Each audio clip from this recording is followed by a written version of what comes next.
Bismillahirrahmanirrahim. Assalamualaikum warahmatullahi wabarakatuh.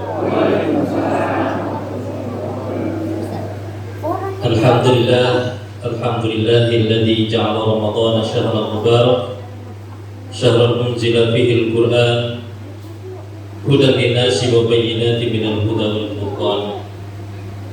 Asyhadu an la ilaha illallah wahdahu la syarika lah, wa asyhadu anna sayyidana Muhammadan abduhu wa rasuluh la nabiyya ba'dah. Amma ba'd. Alhamdulillah, puji dan syukur kehadirat Allah Subhanahu wa taala. Malam hari ini kita dapat kembali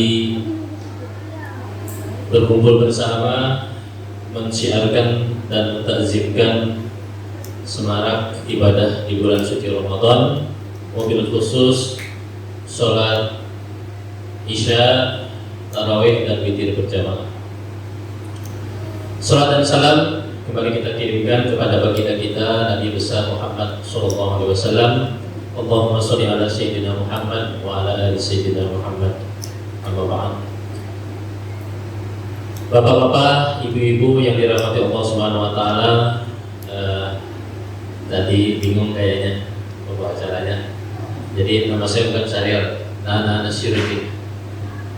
Jadi nama saya Nana Nasyirudin. Alhamdulillah, memang jadwal saya malam hari ini di sini. Tadi saya sudah ditelepon oleh Ustaz kita bahwa saya malam hari ini di sini. Saya bilang insyaallah mudah-mudahan sehat. Dan saya minta izin buka maskernya. Jadi saya bawa masker, pakai masker itu bukan takut ketularan, tapi takut saya nggak sehat. Nah, nanti saya bersin lain pula nanti. Ya gitu. Tapi ini apa-apa, ada yang pakai ada yang tidak, tapi ini mudah-mudahan saja. Yang penting imun kita bagus, imun kita kuat. Yang penting kita sudah usaha saja. Itu ikhtiar. Bapak-bapak, ibu-ibu yang dirahmati Allah Subhanahu wa taala, kalau tidak salah malam hari ini tema yang diberikan oleh P2M itu adalah tentang sabar dan syukur. Jadi dua kalimat ini bagaikan dua sisi mata uang yang tidak bisa dipisahkan sebetulnya. Kalau sepintas sepertinya tidak ada hubungannya antara sabar dan syukur. Biasanya orang sabar karena dapat musibah, dapat kesulitan. Lantas orang bersyukur karena dia dapat kelapangan. Orang miskin dia bersabar, orang kaya dia bersyukur. Seolah-olah kalau enggak kaya enggak bersyukur. Nah, seolah-olah kalau susah, kalau miskin maunya harus bersabar terus, syukurnya enggak ada. Tapi hakikatnya tidak begitu. Orang susah pun dia tetap harus bersyukur.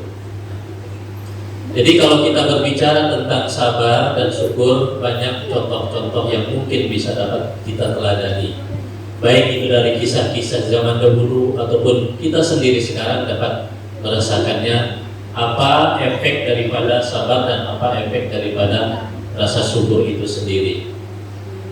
Nah, pertama masalah sabar. Sabar itu sebetulnya sudah selangkah lagi ke surga. Orang yang bisa sabar sebetulnya itu tinggal selangkah lagi ke surga. Karena di dalam surat Al-Baqarah ayat 177 di ujungnya itu ada 5 kriteria orang yang masuk kategori orang-orang baik atau al-birru. Di mana orang yang baik atau al-birr itu dia termasuk golongan orang-orang yang bertakwa, seperti yang Allah minta dengan puasa ini, mudah-mudahan kita bertakwa. Nah, salah satu unsur takwa itu apa yang disebut dengan al-birru. Al-birru itu kebaikan atau berbuat baik. Nah, dalam Al-Quran sendiri kata-kata baik itu bukan saja al-birru. Al-birru itu tingkatan paling tinggi. Selain al-birru itu ada disebut khair, baik. Ada disebut juga ma'ruf, baik juga. Kemudian ada juga kita jumpai kata-kata hasan, baik. Nah, kemudian yang paling tinggi derajatnya itu disebut dengan al-birru. Maka al-birru itu bukan saja disebut dengan kebaikan, tapi juga dengan ketaatan dan juga kebaktian, ya, berbakti. Maka kita pernah mendengar kata-kata birrul walidain. Birrul walidain itu artinya berbakti kepada kedua orang tua, bukan al-husnu bil walidain. Memang ada kata-kata wa bil walidaini ihsana, dan kepada orang tua lah kamu berbuat kebaikan. Nah, tapi birrul walidain selalu dipakai. Berbakti, berbuat baik kepada orang tua disebut birrul walidain. Nah, dari kata-kata birrun juga lahir kata-kata mabrur. Nah, jadi kata-kata mabrur dengan birrun itu masih satu rumpun. Di dalam hadis al-hajjul mabrur laisa lahu jazaa'un illal jannah. Haji yang mabrur itu tidak dapat pahala apa-apa melainkan surga baginya. Kenapa disebut mabrur? Mabrur itu berarti mulai dia niatnya baik untuk berangkat haji. Harta yang dipakai pasti halal dan baik. Ketika di sana ibadahnya dilakukan dengan baik. Penting lagi adalah pulang ke tanah suci amalannya makin baik, baik ibadahnya ataupun sosialnya. Maka kalau ada yang pulang dari haji lantas amalannya, sosialnya, ibadahnya sama saja, nah ini apakah bisa disebut haji mabrur? Nah, jadi kenapa al-hajjul mabrur? Nah, haji yang semua unsurnya adalah dari kebaikan. Nah, itu jadi al-hajjul mabrur, haji mabrur, haji yang baik, semua unsurnya baik. Nah, kemudian kalau kita berbicara tentang kebaikan, itu ada erat hubungannya dengan sabar itu sendiri. Karena kriteria orang baik menurut surat Al-Baqarah ayat 177 itu adalah orang sabar. Jadi dulu ketika turun perintah sholat, Rasulullah pulang dari Sidratul Muntaha, dari Isra Mi'raj, datang perintah sholat yang 5 waktu. Nah, begitu datang perintah sholat, kaum muslimin itu menghadapkan arah kiblatnya bukan ke Ka'bah, tidak ke Masjidil Haram, tetapi ke negeri Yahudi sana, Baitul Maqdis. Nah, jadi kenapa Rasulullah milih ke Baitul Maqdis? Ini jadi pertanyaan. Karena Rasulullah menganggap Baitul Maqdis itu adalah tempat di mana di situ diturunkan agama Samawi kepada Nabi Musa, yaitu dengan kitabnya Taurat. Dibandingkan memilih menghadap Ka'bah yang di dalamnya penuh dengan berhala, maka Rasulullah menolak berhala dan memilih arah kiblatnya ke Baitul Maqdis. Ya. Tapi Rasulullah itu letak sholatnya itu ada di sebelah selatan Ka'bah. Kenapa? Karena posisi Baitul Maqdis atau negaranya Yahudi itu ada di sebelah utara kota Mekah. Jadi Rasulullah itu ada di sebelah selatan Ka'bah. Jadi di sini Ka'bah, gitu. Nah, di sini Ka'bah, Rasulullah di sini misalnya. Di sini misalnya negara Yahudi. Nah, Rasulullah itu sholatnya di sini. Artinya hati Rasulullah tetap ke Ka'bah, walaupun memberi arah kiblatnya ke Baitul Maqdis. Karena Rasulullah tahu ini adalah benda yang pertama kali Nabi Ibrahim proklamasikan, suatu saat ini akan menjadi rumah atau tempat yang semua kaum muslimin akan datang ke situ dan menghadap ke situ, menjadi Ka'batul Qusson. Nah, tapi setelah Rasulullah berhijrah ke Madinah, nah, otomatis Rasulullah posisinya sudah di sini. Yahudi di sini, negara Israel di sini.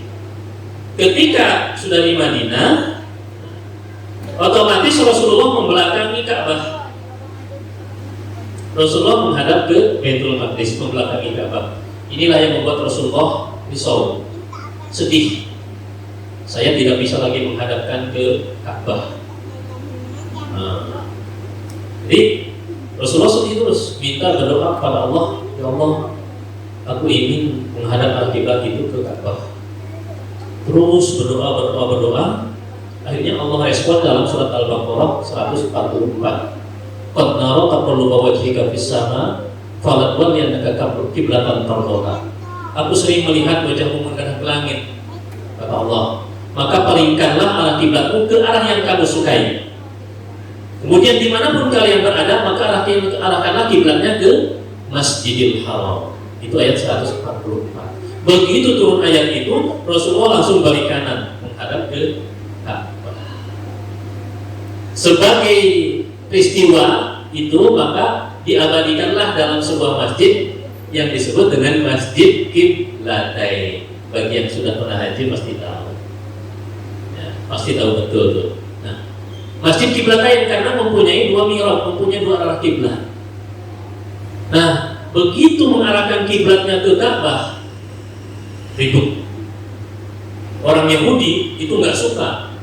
Dulu ketika Rasulullah menghadap ke Baitul Maqdis, orang Yahudi bertepuk tangan, senang dia, kemenangan bagi mereka. Kenapa? Oh, Rasulullah, dia pemilihnya ke tempat kami arah kiblatnya. Begitu berarah kiblatnya ke Ka'bah, mereka langsung memprovokasi kaum muslimin. Dihasutnya kaum muslimin, diprovokasinya. Mereka mengatakan orang yang menghadap arah kiblatnya ke Ka'bah tidak akan mendapatkan kebaikan dari Allah, kata mereka orang Yahudi. Atas kegaduhan itu banyak kaum muslimin yang murtad saat itu, kembali ke agamanya. Mereka menganggap Rasulullah tidak konsisten, urusan kiblat berubah-ubah, katanya begitu. Dihasutlah kaum muslimin yang mereka imannya tetap teguh, mereka tak peduli, tetap ikut Rasul. Maka atas kegaduhan itu Allah respon dalam surat yang sama ayat 177. Apa kata Allah? Laisal birra an tuwallu wujuhakum qibalal masyriqi wal maghrib. Kebaikan itu, kata Allah, bukanlah mempermasalahkan arah kiblat baik ke timur maupun ke barat. Walakinnal birra man amana billahi wal yawmil akhir wal malaikati wal kitabi wan nabiyyin. Tetapi kebaikan itu adalah pertama beriman kepada Allah, hari kiamat, malaikat-malaikat, kepada kitab-kitab dan kepada para nabi. Itu satu. Kalau ingin menjadi orang baik, orang muttaqin adalah pertama beriman. Beriman kepada hal-hal yang gaib, Allah yang gaib. Karena ciri ataupun ciri orang muttaqin itu adalah beriman kepada yang gaib. Yang kedua, orang baik itu adalah wa atal mala ala hubbihi dzawil qurba. Dalam surat ini dilanjutkan dalam ayat ini. Wa atal mala ala hubbihi dzawil qurba wal yatama wal masakin wa ibnis sabil wa sa'ilin wa fir riqab. Orang baik itu yang kedua adalah orang yang mau mensedekahkan, menginfakkan sebagian harta yang ia cintai. Kepada siapa? Yang paling utama adalah orang terdekat. Ya. Boleh kita bersedekah, menyumbang untuk yang di Palestina, yang jauh. Tapi dalam ayat ini yang utama itu adalah orang dekat. Ada dekat itu diriwayatkan katanya, disebutkan orang dekat itu adalah keluarga kita, wa anfusakum wa ahlikum naro. Ada juga yang memaknai bahwa orang dekat itu adalah tetangga kita. Karena Rasulullah sendiri mengatakan bersedekah kepada tetangga itu nilainya 2. Nilainya ya, bukan pahalanya, nilainya 2. Sedangkan bersedekah kepada fakir miskin itu nilainya 1. Kenapa bersedekah kepada tetangga nilainya 2? Karena pertama, apa yang 2 itu? Pertama, nilai silaturahim. Yang kedua, nilai sedekah itu sendiri. Sedekah itu 1 jadi 7 dilipat kali 10 100 jadi 700. Dan terus Allah melipat gandakan lagi. Kenapa? Sekarang ini rumah kita pagarnya sudah tinggi-tinggi. Apalagi dengan adanya HP, medsos, yang jauh jadi dekat, yang dekat jadi jauh. Untuk datang ke rumah tetangga saja sekarang, waduh, pagar tinggi-tinggi, nyaris semuanya berpagar rumah-rumah kita. Apalagi ada yang tinggi, nggak kelihatan pula. Jadi untuk berinteraksi dengan tetangga saja sekarang mulai sulit. Udah ada HP, orang tambah jauh kita. Nah gitu. Nah dengan ini, dengan sedekah ke tetangga kita tutup pintu, bertemulah dengan tetangga, dapat nilai silaturahim. Tambah lagi dengan bawaan sedekahnya, nah, tambah lagi nilainya jadi 2. Jadi itu, jadi disebutkan yang afdal itu pada tetangga. Dan Rasulullah sendiri dalam hadisnya beliau mengatakan, "Idza awqatta maroqatan fata'ahad fa'akhir ma'ahad wa ta'ahad jironaka." Jika engkau masak sayuran, ibu-ibu, jika engkau masak sayuran, maka perbanyaklah airnya, kuahnya. Wa ta'ahad jironaka, lalu bagi-bagi ke tetangga, walaupun cuma setengah mangkok. Nah, ini mengajarkan bahwa itulah interaksi kita dengan tetangga, dengan orang yang terdekat. Jadi kalau masak sayuran ataupun yang berbuah, perbanyaklah airnya, bagi kepada tetangga. Jadi itu nilainya. Ya, selebihnya pada fakir miskin, anak yatim, ibnu sabil, orang dalam perjalanan, pada yang meminta-minta. Kemudian kriteria yang ketiga, orang yang baik itu adalah yang mendirikan sholat dan mengeluarkan zakat. Sholat dan zakat selalu beriringan. Aqimus sholat wa atuz zakat. Di sini wa aqamas sholat wa atuz zakat. Kenapa kok dua-dua ini selalu bergandengan? Ternyata sholat itu membersihkan jiwa, membersihkan hati. Zakat membersihkan harta. Kita sholat pakai pakaian yang cantik, pakai uang, pakai harta. Hartanya tentu harus bersih harta kita, karena ada sebagian harta kita milik orang lain, maka harus dibersihkan lewat zakat. Jadi tidak cukup kita baik sholatnya, zakatnya nggak baik. Jadi dua-duanya harus baik, harus seperti itu. Jadi bersih jiwa dengan sholat, bersih harta dengan zakat. Kita membangun masjid, nah, bangun masjid kita banyak bersedekah, kita zakatkan itu. Sholat juga kita zakatkan juga, kemudian kita sedekahkan. Yang ketiga, kriteria orang baik itu tadi aqama sholat wa ata zakat wal mufuna bi ahdihim idza ahadu, yaitu orang-orang yang menepati janji apabila ia berjanji. Kadang kita kan mudah berjanji tapi sulit menepatinya. Orang yang mudah menepati janji apabila berjanji itu termasuk orang baik. Dan yang terakhir, orang yang baik itu adalah wasobirina fil ba'sa'i wad dharra. Orang yang sabar baik dalam lapang ataupun dalam peperangan. Ya.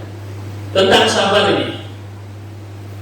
Jadi yang terakhir itu adalah orang sabar. Nah, jadi orang sabar juga termasuk orang-orang yang baik.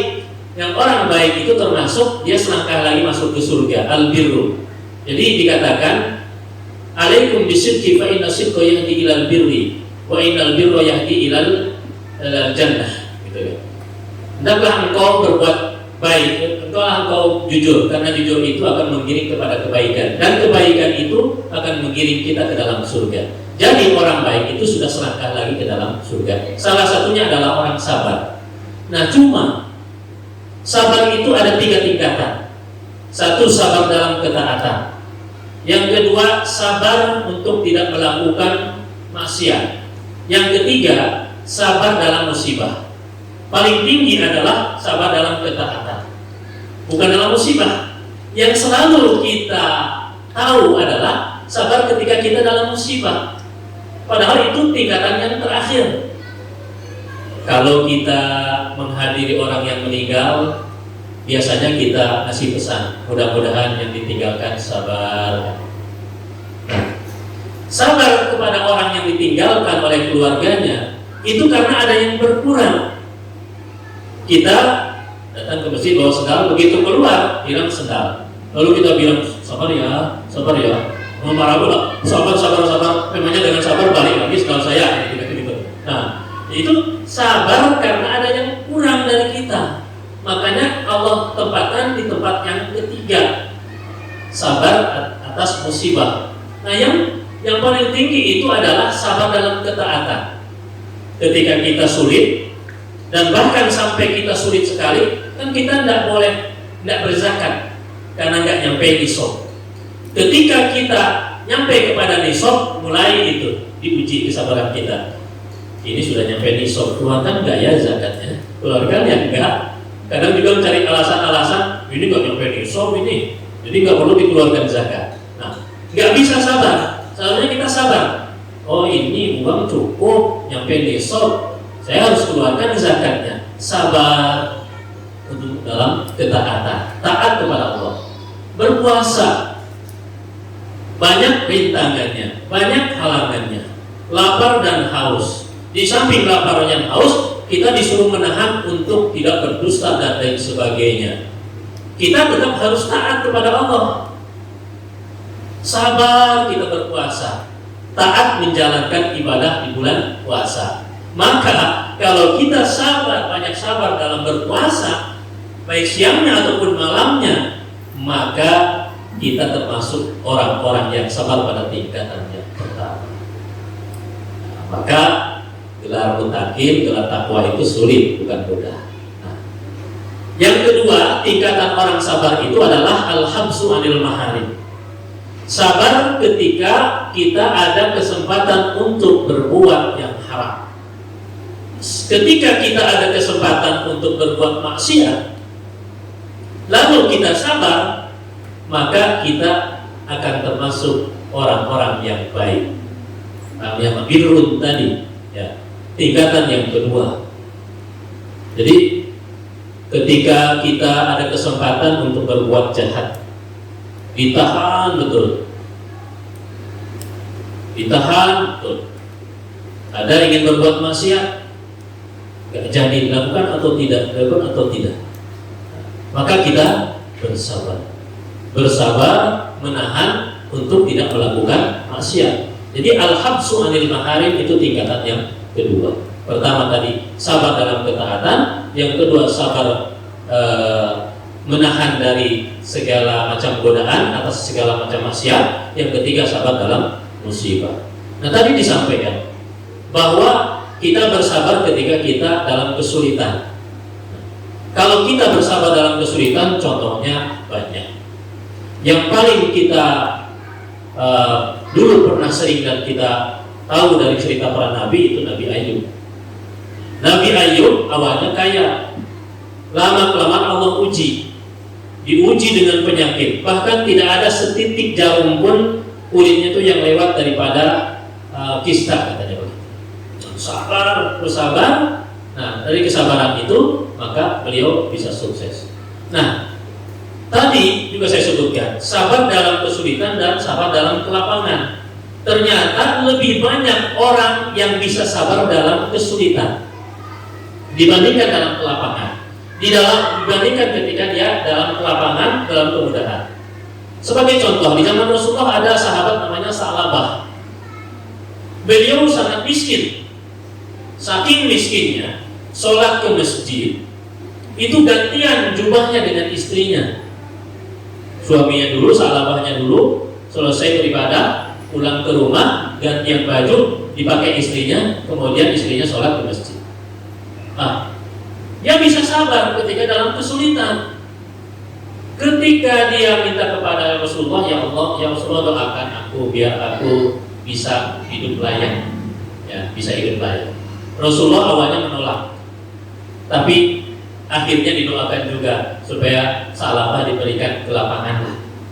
Didoakan, ternyata sukses. Sa'labah itu sukses. Jadi orang kaya terus sampai dalam riwayatnya itu kambingnya saja, peliharaannya itu tidak cukup ditempati oleh satu bukit itu, tidak cukup ditempati untuk merumput kambing-kambingnya. Nah, akibat kekayaan yang menumpuk-numpuk itu mulai dia tinggalkan sholat. Tak ada lagi waktu bagi dia untuk sholat karena sibuk mengurus kekayaannya. Sampai akhirnya tidak mau berzakat. Nah, tidak mau berzakat sampai Rasulullah meninggal. Maka begitu Sa'labah tidak mau berzakat, Rasulullah bilang, "Wailah ya Sa'labah." Sampai Rasulullah bilang begitu.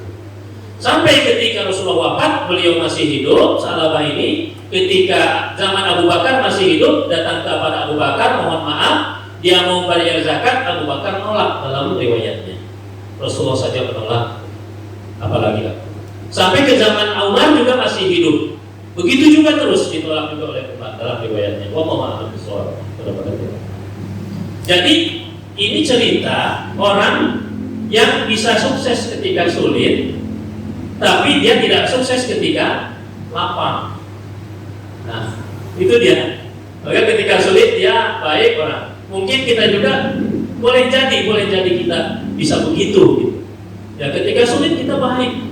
Kita mau dia memberikan sesuatu walaupun kecil. Tapi ketika kita kaya, segala macam kita miliki, mulai keluar gengsinya ini segala macam gitu kan.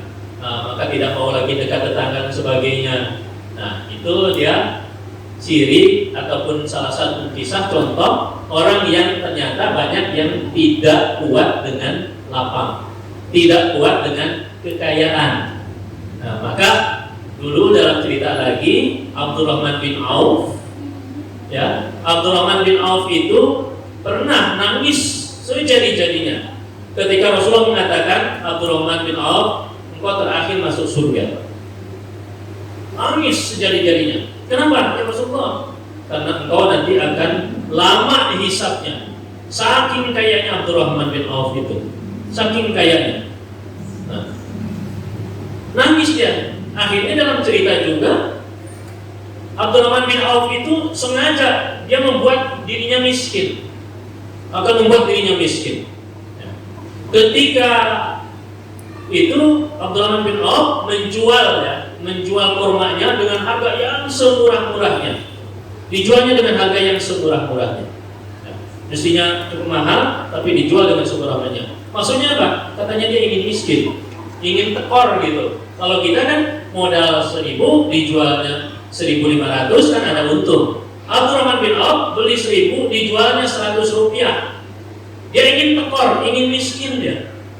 Nah, akhirnya ternyata datang utusan dari Yaman mengabarkan, mengumumkan dari Yaman ada berita bahwa di Yaman terjadi wabah. Obatnya adalah kurma yang busuk, kurma yang difermentasikan mungkin itu.